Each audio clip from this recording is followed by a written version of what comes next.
โดยตอบสนองตามการเชิญเชิญของสายทองล้นศรีสุริตนายกรัฐมนตรีแห่งสาธารณรัฐประชาธิปไตยประชาชนลาวสหายเงินซุนฟุกนายกรัฐมนตรีแห่งสาธารณรัฐสังคมนิยมเวียดนามได้นำพาคณะผู้แทนขั้นสูง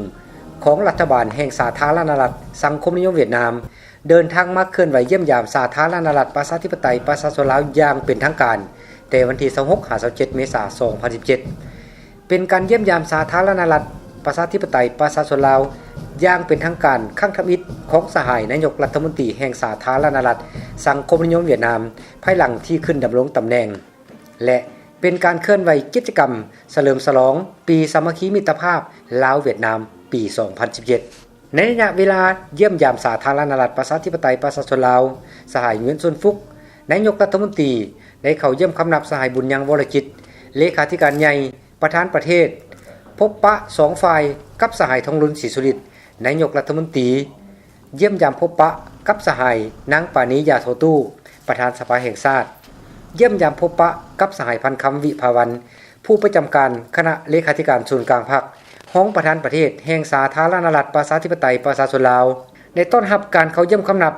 ของสหายวิไลวงศ์บุตรดาคำประธานสมาคมลาวเวียดนามและเยี่ยมยามบรรดาสหายอดีตการน้ำขั้นสูงพรรครัฐของลาวและครอบครัวได้ไปวางพวงมาลาที่อนุสาวรีย์นักรบนิรนามเยี่ยมยามหอพิพิธภัณฑ์ประธานไก่สอนพรหมวิหารและเยี่ยมยามอนุสรณ์สถานประธานสุพรรณวงศ์เยี่ยมยามบางพื้นฐานเศรษฐกิจวัฒนธรรมที่นครหลวงเวียงจันทน์เยี่ยมยามสถานเอกอัครราชทูตเวียดนามประจำลาวและพบปะอบรมพนักงานสถานทูตสมาคมชาวเวียดนามที่กำลังดำรงชีวิตศึกษาเมียนและเฮ็ดเวียกอยู่สาธารณรัฐประชาธิปไตยประชาชนลาว2นายกรัฐมนตรีได้เป็นสักขีพยานในการลงนามเอกสาร9ฉบับคือข้อตกลงระหว่างกระทรวงโยธาธิการขนส่งแห่งสาธารณรัฐประชาธิปไตยประชาชนลาวและกระทรวงคมนาคมและขนส่งแห่งสาธารณรัฐสังคมนิยมเวียดนามว่าด้วยการร่วมลงทุนคุ้มครองและบริหารท่าเรือวงอ่างท่าเทียบเรือ1 2และ3เป็นท่าเรือลาวเวียดนามข้อตกลงระหว่างกระทรวงโยธาธิการและขนส่งแห่งสาธารณรัฐประชาธิปไตยประชาชนลาวและกระทรวงคมนาคมขนส่งแห่งสาธารณรัฐสังคมนิยมเวียดนามว่าด้วยการลงทุนและก่อสร้างเส้นทางรถไฟแต่เวียงจันทน์ไปหาท่าแขกผ่านไปหามูย่าหาเติ้นเอิบแล้วออกสู่วงอ่างข้อตกลงระหว่างกระทรวงโยธาธิการและขนส่งแห่งสาธารณรัฐประชาธิปไตยประชาชนลาวและกระทรวงโยธาธิการและขนส่งแห่งสาธารณรัฐสังคมนิยมเวียดนามว่าด้วยการลงทุนก่อสร้างเส้นทางภูทิดเพิ่งแขวงหลวงพระบางหาไซแดนนาซอนติดกับเมืองเด่นเบียนแขวงเด่นเบียนสาธารณรัฐสังคมนิยมเวียดนามข้อตกลงระหว่างกระทรวงโยธาธิการและขนส่งแห่งสาธารณรัฐประชาธิปไตยประชาชนลาวและกระทรวงโยธาและขนส่งแห่งสาธารณรัฐสังคมนิยมเวียดนามว่าด้วยการศึกษาความเป็นไปได้บรรดาโครงการยกระดับเส้นทาง18เบที่แขวงอัตตปือทะลุและก่อสร้างเส้นทางแต่บ้านปุ่งทาเลียบแม่น้ำกามาบ้านเพียเลียแขวงไซสมบูรณ์ทะลุและก่อสร้างเส้นทางแต่แขวงไซสมบูรณ์ไปหาเตเบเล่ผ่านภูกองเข้าไปหาซ้ำฮอป่าดงแขวงไซสมบูรณ์อนุสัญญา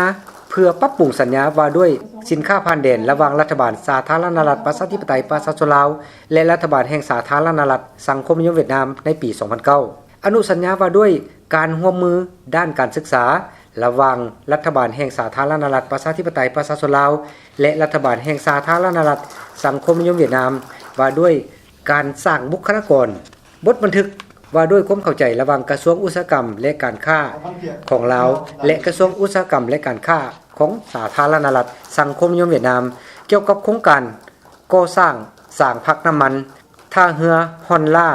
และระบบส่งน้ำมันฮอนล่าหาแขวงขมวนข้อตกลงร่วมมือระหว่าง2กระทรวงการเงินแห่งสาธารณรัฐประชาธิปไตยประชาชนลาวและกระทรวงการเงินแห่งสาธารณรัฐสังคมนิยมเวียดนามและบทบันทึกความเข้าใจว่าด้วยการซื้อขายพลังงานไฟฟ้าความร้อนอยู่แขวงเซกองระหว่างกลุ่มบริษัทพรซักของลาวและกลุ่มบริษัทพลังงานไฟฟ้าเวียดนามในโอกาสนี้ นายกรัฐมนตรีทั้งสองประเทศก็ได้ร่วมกันเปิดปีสามัคคีมิตรภาพลาวเวียดนามเพื่อเฉลิมฉลองวันสั่งตั้งสายพัวพันการทูตครบรอบ55 ปีและวันเซ็นสนธิสัญญามิตรภาพและการร่วมมือลาวเวียดนามครบรอบ40 ปีในใจสร้างความเข้าใจและปลูกจิตสำนึกทั่วสังคมลาวเวียดนามเข้าใจต่อสายพัวพันมิตรภาพอันเป็นมูลเชื่อของสองประเทศความสามัคคีพิเศษและการร่วมมือรอบด้านระหว่างลาวเวียดนามให้ลึกซึ้งขึ้นกว่าเก่าพร้อมเดียวกันนั้นก็แสดงถึงความตัดสินใจของการนำของสองประเทศในการร่วมกันจัดตั้งบรรดากิจการเพื่อเฮ็ดให้การร่วมมือของสองประเทศนับขยายตัวขึ้นและมีประสิทธิผลสูงกว่าเก่าในท่ามกลางบรรยากาศแห่งไมตรีจิตมิตรภาพความสามัคคีพิเศษและความไว้เนื้อเชื่อใจซึ่งกันและกันโดยเฉพาะแม่นบรรยากาศที่ทั้งสองประเทศพร้อมกันจัดตั้งบรรดาแผนกิจกรรมการเฉลิมฉลองปีสามัคคีมิตรภาพลาวเวียดนามลาว2017การนำขั้นสูงของสองประเทศได้แลกเปลี่ยนความคิดความเห็นอย่างลึกซึ้งเกี่ยวกับทิศทางวิธีแก้ไขในใส่เสริมขยายเพิ่มทวีสายพัวพันมิตรภาพอันเป็นมูลเชื่อความสามัคคีแบบพิเศษและการร่วมมือรอบด้านลาวเวียดนามและปัญหาภาคพื้นประสานสมทบกันเกี่ยวกับปัญหาสากลที่สองฝ่ายมีความสนใจร่วมกันสหายนายกรัฐมนตรีเงินซุนฟุกได้อวยพรอันประเสริฐให้แก่พรรครัฐบาลและประชาชนลาวอ้ายน้องประสบผลสำเร็จในการปฏิบัติมติกองประชุมใหญ่ครั้งที่10ของพรรคประชาชนปฏิวัติลาวนำพาประเทศลาวให้หลุดพ้นออกจากประเทศด้อยพัฒนาในปี2020สร้างประเทศลาวให้เป็นประเทศสันติภาพเอกราชประชาธิปไตยเอกภาพและวัฒนถาวรตามจุดหมายสังคมนิยมบทบาทของลาวได้รับการยกสูงขึ้นอย่างต่อเนื่องในเวทีภาคพื้นและสากล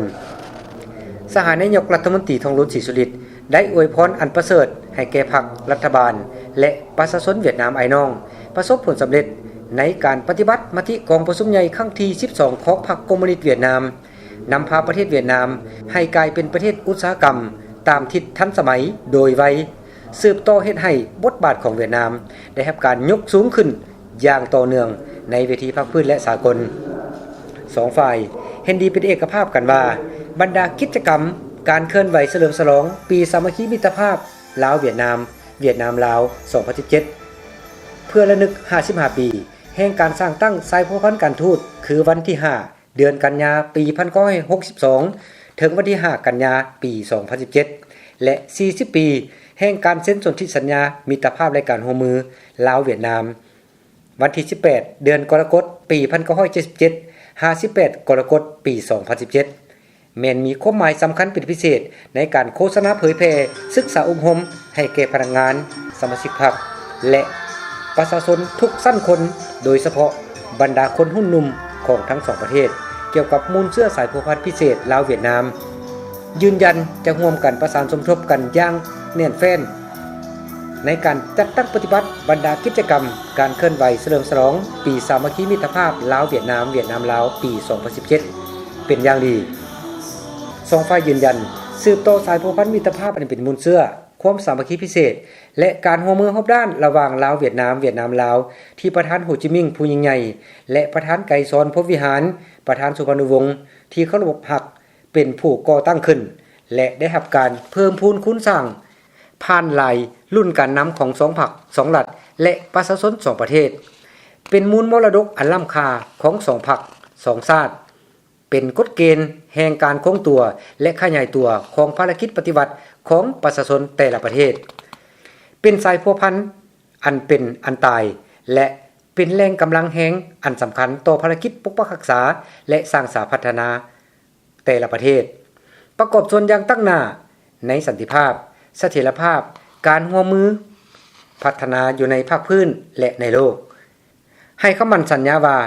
จะร่วมกันเฮ็ดจนสุดความสามารถในการเพิ่มพูนคุณสร้างและเสริมขยายการพัวพันสามัคคีพิเศษนี้อย่างบ่หยุดยั้งเพื่อให้หุ้นลูกหุ้นหลานได้สืบทอดต่อไปสองฝ่ายเป็นเอกภาพกันในการเพิ่มทวีการพบปะการไปมาหาสู่แลกเปลี่ยนบรรดาคณะผู้แทนขั้นสูงของสองประเทศในหลายรูปแบบเอาใจใส่จัดตั้งผันขยายเนื้อในของแถลงการร่วมและข้อตกลง ขั้นสูงต่างๆพิเศษแม่นผลของกองประชุมครั้งที่39ของคณะกรรมการร่วมมือทวิภาคีของรัฐบาล2ประเทศสนธิสัญญาร่วมมือระหว่าง2รัฐบาลและบรรดาแผนงานแผนการร่วมมือระหว่างบรรดากระทรวงแขนงการและท้องถิ่นของ2ประเทศสืบโตขยายปรับปรุงให้ครบถ้วนยกสูงประสิทธิผลของบรรดากลไกแห่งการร่วมมือยู่แห่งบรรดากิจกรรมแลกเปลี่ยนการร่วมมือที่มีประสิทธิผลตัวจริงระหว่างบรรดากระทรวงท้องถิ่นแหกเสียวโดยเฉพาะแม่นบรรดาท้องถิ่นที่มีชายแดนติดจอดกัน2ฝ่ายเห็นดีเป็นเอกภาพกันในการจัดตั้งพันขยายโฆษณาเผยแพร่อย่างกว้างขวางและจัดตั้งปฏิบัติอนุสัญญาว่าด้วยเส้นชายแดนลักหมายชายแดนระหว่างสาธารณรัฐประชาธิปไตยประชาชนลาวและสาธารณรัฐสังคมนิยมเวียดนามและสัญญาว่าด้วยหลักการในการคุ้มครองชายแดน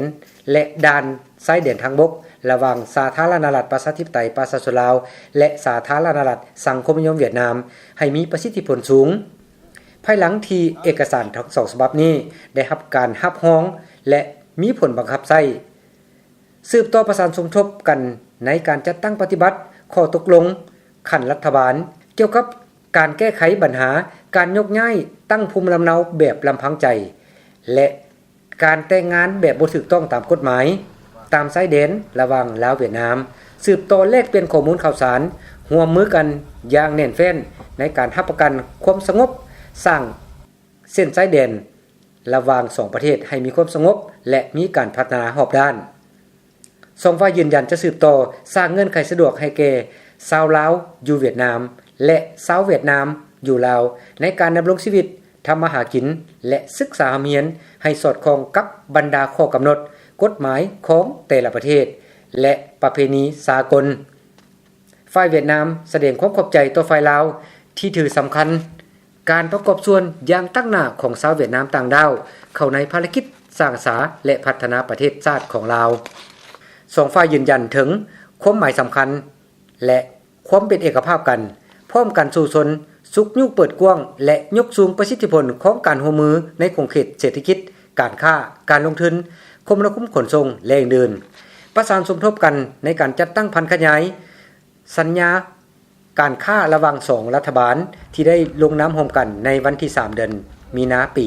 2015และสัญญาการค้าชายแดนระหว่าง2รัฐบาลที่ได้ลงนามร่วมกันในวันที่27เดือนมิถุนายนปี2015สู่ชนเพิ่มมูลค่าการค้า2ชนให้เพิ่มขึ้น 10% เทียบใส่ปี2016บุริมสิทธิ์ในการเชื่อมต่อพื้นฐานเศรษฐกิจโดยเฉพาะแม้นการเชื่อมต่อทางด้านกลไกพื้นฐานโครงสร้างด้านคมนาคมพลังงานการท่องเที่ยวและการสร้างเงื่อนไขสะดวกให้แก่ฝ่ายลาวนำใช้ทางเรือวงอ่างอย่างมีประสิทธิผลเอาใจใส่ปฏิบัติบรรดาบทบันทึกความทรงจำระหว่าง2รัฐบาลเกี่ยวกับยุทธศาสตร์การร่วมมือในขงเขตคมนาคมขนส่งระยะ2016ถึง2025วิสัยทัศน์ฮอดปี2030ยู่แห่งการจัดตั้งพันขยายบรรดาโครงการทางด่วนเวียงจันทน์ฮานอยลงทุนก่อสร้างเส้นทางภูทิดเพิ่งหาซ้ายแดนนาซอนปรับปรุงและยกระดับเส้นทาง18เบแขวงอัตตปือและอื่นสรุปถอดถอนบทเรียนรูปแบบการกวดกาประตูเดียวจุดเดียวอยู่ด่านสากลแดนสวรรค์ลาวบาวให้สำเร็จเพื่อให้สามารถนำใช้จัดตั้งปฏิบัติทุกด่านชายแดนระหว่างลาวเวียดนามสร้างโครงการวางแผนจัดสรรและพัฒนาด่านชายแดนลาวเวียดนามระยะปี2016ถึง2025และวิสัยทัศน์ฮอดปี2035ให้สำเร็จเพื่อให้มีการจัดตั้งพันขยายโดยไวจัดตั้งปฏิบัติบรรดาโครงการร่วมมือที่สำคัญอย่างมีประสิทธิผลปฏิบัติบรรดาข้อตกลงขั้นสูงของ2ประเทศพิเศษแม่นโครงการก่อสร้างหอสภาแห่งชาติลาวซึ่งเป็นของขวัญของพรรครัฐบาลและประชาชนเวียดนามมอบให้แก่พรรครัฐและประชาชนลาวนายกรัฐมนตรีของ2ประเทศได้ให้ความสำคัญในการชี้นำบรรดากระทรวงแขนงการและหน่วยงานที่เกี่ยวข้องมีมาตรการตัวจริงเพื่อรับประกันความคืบหน้าและคุณภาพของบรรดาโครงการลงทุนของเวียดนามอยู่ลาวมีนโยบายช่วยสนับสนุนอย่างจริงจังบนพื้นฐานสายพัวพันธ์พิเศษระหว่าง2ประเทศต่อกับบรรดาวิสาหกิจ ที่กำลังพบความยุ่งยากสัวข่าวสืบต่อจัดการพบปะแลกเปลี่ยนระหว่างการนำของรัฐบาลลาวกับสมาคมนักธุรกิจเวียดนามที่กำลังเคลื่อนไหวเฮ็ดธุรกิจและลงทุนอยู่ลาวสองฝ่ายให้ความสำคัญเป็นพิเศษในการร่วมมือด้านการศึกษาบำรุงสร้างและพัฒนาทรัพยากรมนุษย์สืบต่อจัดตั้งปฏิบัติการนำเอาเนื้อในบรรดาผลิตภัณฑ์ของโครงการประวัติศาสตร์การพัวพันพิเศษลาวเวียดนามเข้าในการชิดซ้อนอยู่บรรดาโรงเรียนต่างๆของ2ประเทศพิเศษแม่นปีสามัคคีมิตรภาพลาวเวียดนามเวียดนามลาวปี 2017 ยกสูงคุณภาพการร่วมมือด้านการศึกษาบำรุงสร้างและพัฒนาทรัพยากรมนุษย์โดยเน้นใส่การสร้างทรัพยากรมนุษย์ที่มีคุณภาพสูงสองฝ่ายยืนยันจะสืบต่อในการประสานสมทบอย่างแน่นแฟ้นอยู่เวทีภาคพื้นและสากลโดยเฉพาะอยู่สหประชาชาติอาเซียนและบรรดากลไกการร่วมมือในภาคพื้นและอื่นสืบต่อประกอบส่วนเข้าในการสร้างประชาคมอาเซียนให้เข้มแข็งเพิ่มทวีความสามัคคีความเป็นเอกภาพกันและเสริมขยายบทบาทความเป็นแกนกลางของอาเซียนในโครงสร้างภาคพื้นที่พร้อมเป็นรูปเป็นร่างขึ้นสาธารณรัฐประชาธิปไตยประชาชนลาวตีราคาสูงที่สาธารณรัฐสังคมนิยมเวียดนามได้รับเกียรติเป็นเจ้าภาพจัดกองประชุมเอเปก 2017 และเชื่อมั่นว่าการประกอบส่วนสำคัญของเวียดนามจะกลายเป็นการประกอบส่วนเข้าในการรักษาสุขอยู่ส่งเสริมท่าเอียงการหันเป็นการค้าเสรีและการลงทุนการเชื่อมโยงและการเชื่อมจอดกับเศรษฐกิจในภาคพื้นอาเซียแปซิฟิกและในโลกสองฝ่ายเป็นเอกภาพกันสืบต่อเพิ่มทวีการร่วมมือประสานสมทบอย่างแน่นแฟ้นน้ำกันและกับบรรดาประเทศองค์การจัดตั้งสากลที่เกี่ยวข้องเพื่อคุ้มครองนำใช้แม่น้ำของแบบยืนยงและมีประสิทธิผลบนพื้นฐานรับประกันสิทธิผลประโยชน์อันเสมอภาพของประชาชนบรรดาประเทศเรียบตามลำแม่น้ำของโดยเฉพาะแม้นบรรดาประเทศอยู่แม่น้ำของตอนลุ่มพร้อมกันนั้นก็มีกลไกการร่วมมือ2ฝ่ายและบรรดาฝ่ายที่เกี่ยวข้องเพื่อตีราคาและติดตามกฎกาบรรดาผลกระทบรอบด้านจากการนำใช้น้ำสองฝ่ายสืบต่อเน้นถึงความสำคัญของการรักษาสันติภาพเสถียรภาพและรับประกันความสงบปลอดภัยอยู่ทะเลจีนใต้เวียดนามเอิ้นว่าทะเลตะวันออกเป็นเอกภาพกันสุกยู่การแก้ไขบรรดาข้อขัดแย้งในทะเลจีนใต้โดยสันติวิธีบนพื้นฐานกฎหมายสากลในนั้นนับทั้งสนธิสัญญาขององค์การสหประชาชาติเกี่ยวกับกฎหมายทางทะเลปี 1982 ร่วมกับบรรดาฝ่ายที่เกี่ยวข้องปฏิบัติบรรดาแถลงการประพฤติของบรรดาฝ่ายอยู่ทะเลจีนใต้หรือเอิ้นว่า DOC อย่างครบถ้วนและมีประสิทธิผลและก้าวไปสู่การบรรลุกฎแห่งการประพฤติ COC โดยไวซึ่งในนั้นรวมทั้งการสร้างโครงห่าง COC ให้สำเร็จในกลางปี 2017 ประกอบส่วนเข้าในการรักษาสันติภาพความสงบปลอดภัยเสถียรภาพการร่วมมือและพัฒนาอยู่ในภาคพื้นและในโลกสองฝ่ายตีราคาสูงต่อกับมรรคผลอันจบงามและมีความหมายลึกซึ้งของการเยี่ยมยามสาธารณรัฐประชาธิปไตยประชาชนลาวของสหายเงียนซุนฟุกนายกรัฐมนตรีแห่งสาธารณรัฐสังคมนิยมเวียดนามได้ประกอบส่วนเฮ็ดให้สายพัวพันมิตรภาพอันเป็นมูลเชื่อความสามัคคีพิเศษและการร่วมมือรอบด้านลาวเวียดนามให้นับมือนับพัฒนาเข้าสู่ล่วงลึกมีมรรคผลตัวจริงตอบสนองได้ตามความมุ่งหวังของประชาชนสองชาติเพื่อสันติภาพเสถียรภาพการร่วมมือและพัฒนาอยู่ในภาคพื้นและในโลกนายกรัฐมนตรีเหมียนซุนฟุกแสดงความขอบใจอย่างจริงใจต่อพรรครัฐบาลและประชาชนลาวขอบใจนายกรัฐมนตรีทองรุนศรีสุฤทธิ์และบรรดาสหายการนำขั้นสูงของพรรคและรัฐบาลลาวที่ได้ให้การต้อนรับอย่างอบอุ่นสมเกียรติเต็มไปด้วยน้ำใจสหายไอ้น้องแสดงให้เห็นถึงความมีชีวิตชีวาของสายพัวพันสามัคคีมิตรภาพสนิทสนมกลมเกลียวและซื่อสัตย์บริสุทธิ์ระหว่าง2พรรค2รัฐบาลและประชาชน2ชาติลาวเวียดนาม